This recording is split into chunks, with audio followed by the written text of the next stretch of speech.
Thanks for joining in student, welcome to maths master. ये video मैं actually JAM physics के लिए, physics student के लिए बना रहा हूँ, क्योंकि इस वीडियो में मैं कुछ मैथमेटिक्स के प्रॉब्लम जो फिजिक्स पेपर में पूछे गए हैं, जैम 2020 फिजिक्स पेपर में जो पूछे गए हैं कुछ मैथमेटिक्स के क्वेश्चन, उसको मैं लेता हूँ।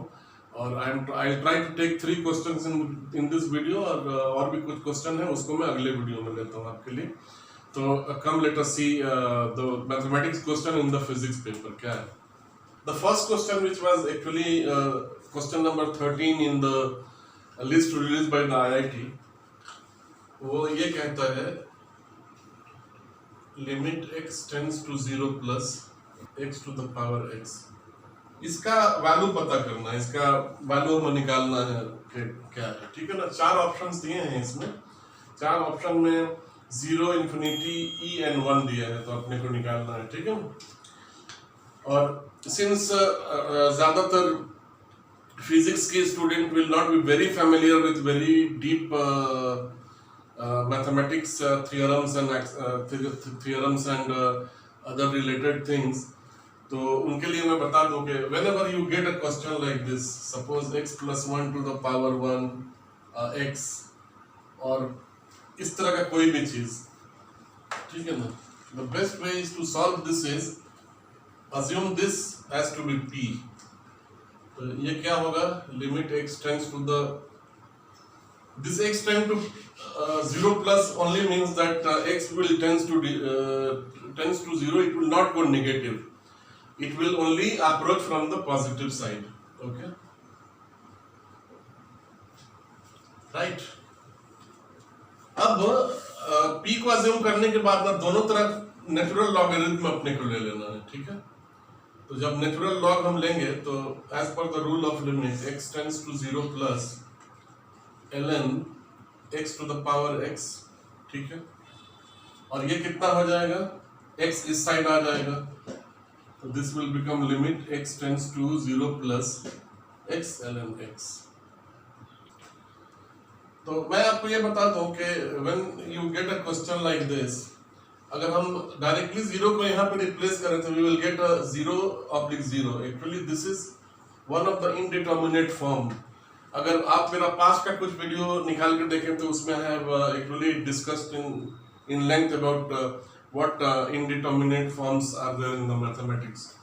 तो 0/0, infinity to the power 0, 0 to the power infinity, 0/0, infinity/infinity, these are all indeterminate forms which are not acceptable in mathematics। तो इस तरह के चीज को हम डायरेक्टली नहीं कर सकते। 0 to the power 0 is not 0, it is simply not solvable। अब यहाँ पे देखते हैं हम लोग, यहाँ पे अगर 0 रखे हैं तो हमको 0 मिल सकता है, लेकिन I will take you to one step more, and that step will be actually x tends to 0। यहाँ पे x लेंगे and there is an expansion series of ln x, x minus x square oblique 2 plus x cube to the power minus x to the power 4 plus and so on, and Taylor series हम इसको कहते हैं। Then I will multiply x into all of that, तो हमारे पास सारा x आएगा, और जब हम 0 कर देंगे तो 0 आ जाएगा। आगे कुछ करने का नहीं है, in any case you will get 0 only। Now अभी हमको क्या मिला, ln p जो है हमको 0 के बराबर मिला, तो जब हम एंटी लॉग लेंगे तो p जो है it will come e to the power 0, and e to the power 0 is nothing but 1। The correct answer for this will be 1, and I think that is given in option D। option D, right friends। तो आइए दूसरा next question discuss करते हैं। Next question जो है वो list में 41th question है। ठीक है ना, तो वो देखते हैं। तो next question students, it's saying the line integral of the vector function. ठीक है ना, एक लाइन इंटीग्रल दिया हुआ है, उसका लाइन इंटीग्रल निकालना है, वेक्टर फंक्शन दिया हुआ है, और वेक्टर फंक्शन हमारे पास u x y दिया हुआ है 2yi plus xj। इसका लाइन इंटीग्रल निकालना है हमें along the straight line जो 0 0 और 2 4 को ज्वाइन करता है। तो हमारे पास एक्चुअली 0 0 और 2 4 इधर एक लाइन होगा ऐसे, उसके अलॉन्ग हमें निकालना है। तो इसको हम निकालते हैं। The right way to actually find this is okay, and this will be dxi plus dyj। अगर ये 3 डायमेंशनल रहता तो हम dz भी यहाँ पे लेते, but that is not required. ठीक है, अभी u(x,y) हमारे पास ये दिया हुआ है, एंड हमको एक लाइन दी हुई थी जो अभी मैंने ड्रॉ आपके लिए किया था। जब उस लाइन को आप ड्रॉ करेंगे that will come as y = 2x। तो एक्चुअली हमको इसका लाइन इंटीग्रल इस लाइन के रेस्पेक्ट में निकालना है, in this direction. Okay, and coordinate is 0 0 2 4। तो इसका दो तरीका होता है निकालने का। एक तो हम पैरामीटराइजेशन करके निकाल सकते हैं, where we will actually assume x = t and y = as per this equation we will get 2t, और फिर dx और उसको करके हम निकाल सकते हैं। और चूंकि ये सिर्फ दो कोऑर्डिनेट का है हमारे पास, तो हम सीधा इससे जो है y का वैल्यू इधर पे रिप्लेस कर सकते हैं, वो भी हम कर सकते हैं। आई थिंक ये वाला मैं आपको दूसरा वाला प्रोसेस से निकाल के दिखाता हूँ। सबसे पहले तो मैं क्या करूँगा कि ये वैल्यू इधर लाऊंगा मैं, ठीक है, 2y ixj dxi plus dyj। This is nothing but dot products. Okay, अब डॉट प्रोडक्ट है तो क्या होगा, dxi जो है हमारे पास, जब नेक्स्ट हम इसको आइटरेशन करेंगे तो 2y dx मिल जाएगा, प्लस x जो है वो dy मिल जाएगा। यहाँ पे हमारे पास ये मिल गया। And if you look at the coordinate, the bound will be 0 to 2 1 x के लिए, और 0 to 4 जो है वो y के लिए। ठीक है ना, लेकिन हम क्या करेंगे, we will simply replace y = 2x है, एंड जब y = 2x है तो dy जो है वो 2dx के बराबर हो जाएगा। तो यहाँ पे हम क्या करेंगे, पहले इंटीग्रल हम ऐसे ही लिख लेंगे, 2x, y की जगह 2x रख दिया, dx यहाँ पे लिख दिया, प्लस यहाँ पे x लिख दिया, और dy की जगह 2dx यहाँ पे लिख दिया। तो जब हमारे पास वेरिएबल एक है तो दो बाउंड हमको चाहिए नहीं, तो हमारे पास x का बाउंड कितना है, x का बाउंड सिर्फ 0 से 2 है। ठीक है, अब इसको हमें सॉल्व करना है। तो यहाँ पे हम इसको ऊपर लाते हैं, red colour, this will become what, 0 to 2। I think ये हो जाएगा इंटीग्रल 0 to 2 बाउंड हो जाएगा, ये 4x हो जाएगा, यहाँ पे 4x dx, और ये 2x dx हो जाएगा, और ये दोनों मिलके 6x dx हो जाएगा। ठीक है ना, and when you integrate this will become 6/3 6/2 x square, bound I will take 0 to 2। तो ये कितना हो जाएगा, 3 यहाँ पे हो जाएगा, और नीचे तो चूंकि 0 है तो ऊपर वाला 2 दूना 4 हो जाएगा, तो 12। तो राइट दोस्तों, तो you have to see the process. 6x dx आ जाएगा हमारे पास, और जब उसको इंटीग्रेट करेंगे हम तो 6x² आ जाएगा, that will become 3x²। And when जब हम इसको 3x² को 0 to 2 बाउंड के लिए खोलेंगे तो हमको 3:4 12 मिलेगा। एंड ये जो क्वेश्चन था ये नैट टाइप था, यानी कि आपको आंसर टाइप करना था उसमें, तो इसका करेक्ट आंसर विल बी 12। अब हम आते हैं एक और क्वेश्चन पे, एंड ये क्वेश्चन जो है ODEs है, ऑर्डिनरी डिफरेंशियल इक्वेशन से, तो उसको भी देखते हैं। ठीक है, इनिशियल वैल्यू प्रॉब्लम का क्वेश्चन है ये। ठीक है ना, तो हमारे पास एक्चुअली थर्ड क्वेश्चन दोस्तों दिया है, एक ODE का इनिशियल वैल्यू प्रॉब्लम है। वो एक इक्वेशन दिया है, dy dx² plus 5 dy dx plus 6y = 0। ठीक है, तो usually students who are appearing for mathematics paper, उनके लिए बहुत आसान होगा, because many of them just see at the question and they can write the answer. But जो physics के लोग हैं, I do not know how much you are involved in calculating ODE equations. अगर आप expert हैं तो and you know it very well, very good. But many people would not know with that depth. तो मैं उनको जो है थोड़ा इसके बारे में बता देता हूँ. इसमें कैसा रहता है कि we need to actually find out one auxiliary equation in order to solve this. तो वो auxiliary equation कैसे निकालते हैं वो मैं बताता हूँ. For this kind of, this is not Euler equation, it's a simple, this is a second order ordinary differential equation. ठीक है ना? तो इसका auxiliary equation हम कैसे निकालेंगे? Aux equation, auxiliary equation, ठीक है ना? How to calculate? तो फ्रेंड्स बहुत सिंपल है. इसको क्या करिए, y जो है e to the power mx assume कर लीजिए. ठीक है, हम कर सकते हैं assume y is equal to e to the power mx where mx is m is a constant, it could be anything.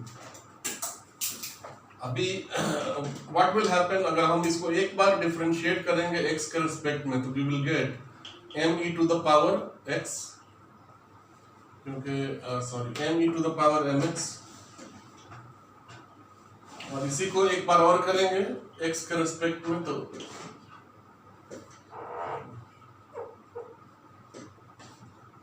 it will be mx.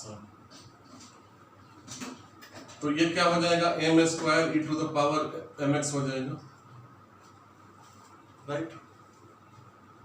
कोई मुश्किल नहीं है इसको समझने में. I hope you are understanding it well. अब इन दोनों को, चूंकि हमने एक यहाँ पे अज्यूम किया है और ये हमारे पास दो है, इस इक्वेशन में इक्वेशन नंबर 1 में डाल देंगे उठा के. ठीक है, तो हमारे पास क्या मिलेगा, मिलेगा m square e to the power mx plus 5, ये वाला 5 यहाँ पे, m e to the power mx plus y 6y, 6 यहाँ पे लिख देंगे और y क्या है e to the power mx, और ये 0 के बराबर इक्वेट कर देंगे. ठीक है. अब चूंकि e to the power mx तो 0 हो नहीं सकता है, क्योंकि e के पावर में कुछ भी अगर 0 लेंगे तो मिनिमम 1 हो सकता है, 0 तो होगा नहीं. तो हम लिख सकते हैं since e to the power mx is never 0, हमारे पास क्या 0 मिलेगा, m square plus 5m plus 6 is equal to 0. Right friends? और इसी इक्वेशन को हम ऑक्सिलरी इक्वेशन कहते हैं. Auxiliary equation is 100% required to solve this kind of ordinary differential equations. तो आइए हम इसको आगे बढ़ाते हैं. तो अभी हमको निकालने के लिए इस ऑक्सिलरी इक्वेशन को अपने को सॉल्व करना है. तो ये एकदम सिंपल देखने से ही लग रहा है आपको. m प्लस 2 इधर मिलेगा और एक में m प्लस 3 मिलेगा. This will become 5m plus 6, एकदम सही है 0. और क्या मिलेगा, ये m is equal to 2 और एक जो है m is equal to -3. मतलब हमारे पास जो ऑक्सिलरी इक्वेशन है उसके 2 रूट्स मिलेंगे. ठीक है. तो किसी भी सेकेंड ऑर्डर डिफरेंशियल इक्वेशंस के यूजुअली ऑक्सिलरी इक्वेशन में 2 रूट मिलेंगे. If it is third order you will get 3 roots. ठीक है, ऐसा रहता है. अब हमने क्या अज्यूम किया था, y e to the power mx. Right friends? तो अगर आप इसका लिखना चाहें तो इसका 2 solution, e to the power mx की जगह -2x1 और दूसरा जो है e to the power -3x1. ये भी सही होगा और ये भी जो है इस इक्वेशन को सेटिस्फाई करेगा. लेकिन in mathematics rule book actually this kind of solution is actually written as a linear combination of both the solution. तो कभी आप एक लिखेंगे तो although आप एक को भी लेके अगर आप करेंगे तो you might arrive at this 0, लेकिन वो सही नहीं होता है. इसको हम एक लीनियर कॉम्बिनेशन में लिखते हैं जिसमें 2 कांस्टेंट लेते हैं और इन दोनों वैल्यूज को लिखते हैं. वो कैसे लिखते हैं वो मैं आपको दिखाता हूँ. तो फ्रेंड्स इसको कैसे लिखेंगे हम, y हमारे पास क्या आ जाएगा, y हमारे पास आ जाएगा एक constant c1 e to the power -2x, दूसरा constant c2 e to the power -3x. अब क्या करना रहेगा आपको, इनिशियल वैल्यूज दी हुई हैं इसमें। इनिशियल वैल्यूज क्या दिया हुआ है इसका, क्वेश्चन में ही दिया है कि at x is equal to 0 y जो है वो 2 के बराबर है, और दूसरा जो है at x is equal to 0 dy बट्टा dx जो है वो 0 के बराबर है। ये दो इनिशियल कंडीशन हमारे पास हैं।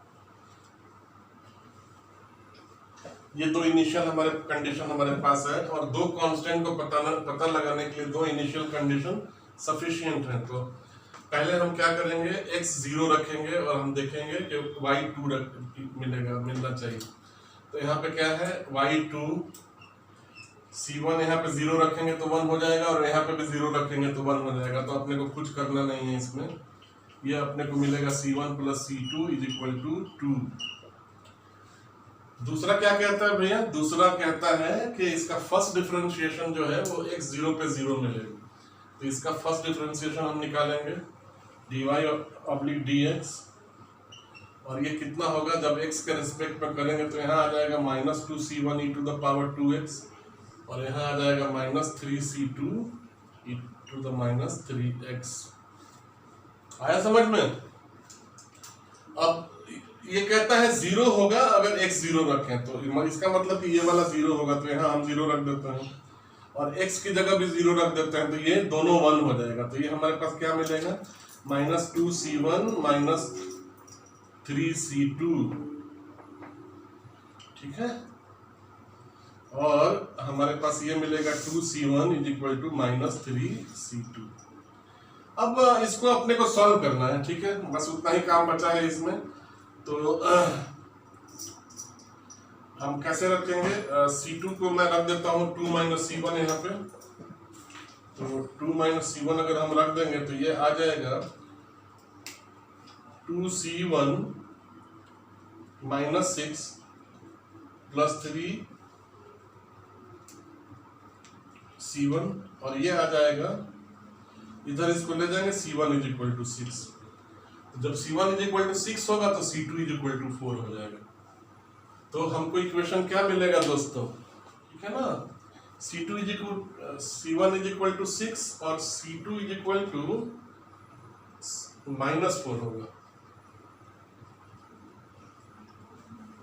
हम ले आएंगे 6 को इधर, तो c1 इज इक्वल टू 6 हो जाएगा और -4। तो दोस्तों क्या मिलेगा अपने को इसमें, देखिए यहाँ पे ये मिलेगा अपने को y is equal to 6 e to the power -2x, और चूंकि ये माइनस है तो प्लस की जगह हम माइनस सीधा लिख देंगे 4 e टू द 3x, ठीक है।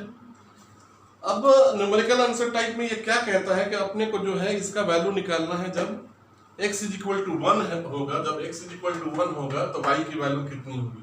तो अपने को करना कुछ नहीं है, सीधा यहाँ पे 1 सब्स्टिट्यूट करना है x की जगह।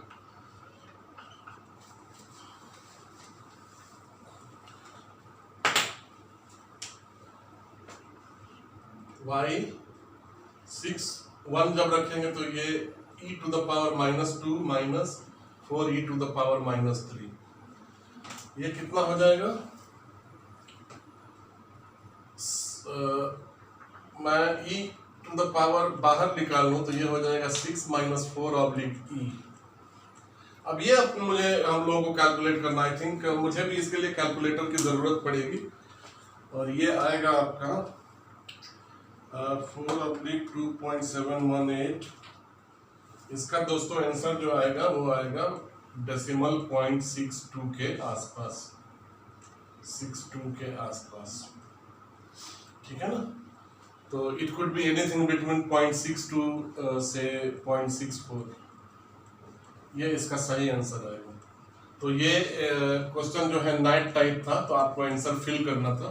The correct answer will be 0.61 0.62 like that. तो राइट फ्रेंड्स, आई होप आपको ये वीडियो अच्छा लगा होगा, और मेरा सॉल्यूशन बनाने, इसका सॉल्यूशन निकालने का जो मेथड है वो आपको पसंद आया होगा। अगर आपको अच्छा लगता है तो लगा तो मैं आपसे रिक्वेस्ट करूंगा कि आप चैनल को सब्सक्राइब करके लाइक बटन प्रेस कीजिए, अपने दोस्तों के साथ शेयर ज़रूर कीजिए इसको, और अगर आपके पास कोई कमेंट है तो उसको बिल्कुल मत भूलिए मुझे लिखना, ठीक है। और मैं अगले वीडियो के साथ बहुत जल्द हाजिर होऊंगा। Thanks a lot for watching, bye bye.